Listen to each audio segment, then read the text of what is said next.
লাইভে এসে সরাসরি বলেছেন যে ব্র্যান্ড প্রমোটারদেরকে ব্র্যান্ডের মালিকরা টাকা দিয়ে ভাড়া করে কিনে এনে চাকরের মতো খাটায়।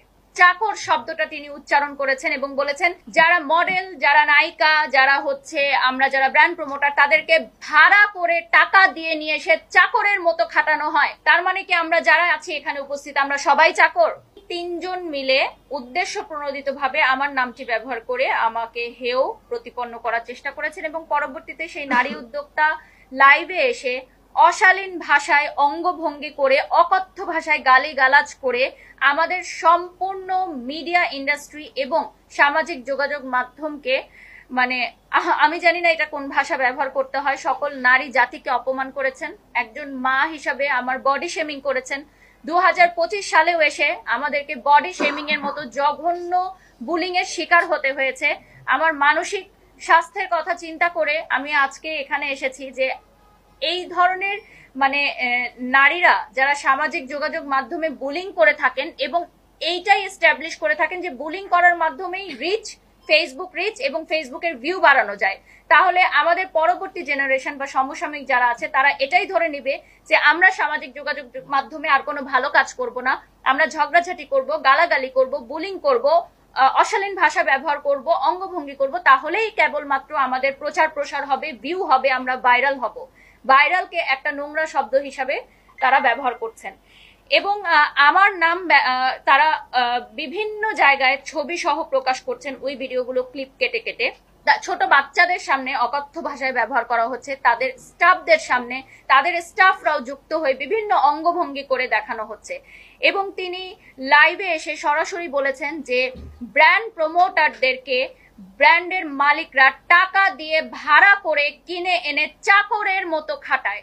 চাকর শব্দটা তিনি উচ্চারণ করেছেন এবং বলেছেন যারা মডেল, যারা নায়িকা, যারা আমরা যারা ব্র্যান্ড প্রমোটার, তাদেরকে ভাড়া করে টাকা দিয়ে নিয়ে এসে চাকরের মতো খাটানো হয়। তার মানে কি আমরা যারা আছি এখানে উপস্থিত আমরা সবাই চাকর?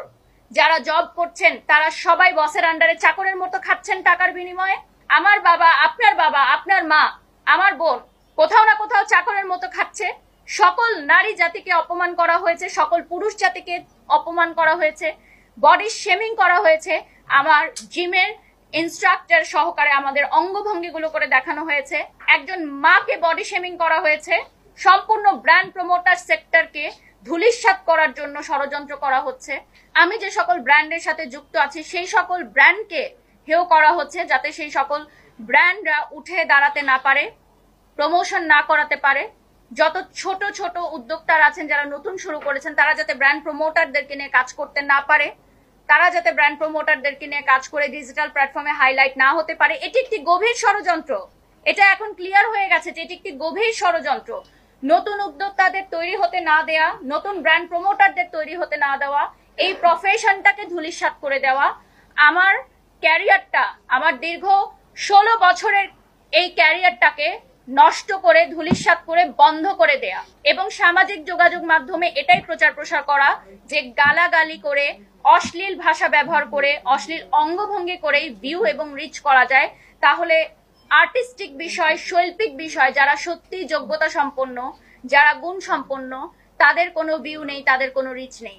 এবং এটাই আপনারা দেখেছেন কয়েকদিন রিসেন্ট অনেক ফেসবুক পেজ, অনলাইন ক্রিয়েটাররা এই বিষয়গুলোকে মেনশন করে করে পোস্ট দিয়ে তারাও রিচ ভাইরাল হচ্ছে এবং সবাই এটা বলছে যে এই বিষয়গুলো নিয়ে কথা বললেই তো ভাইরাল হওয়া যায়।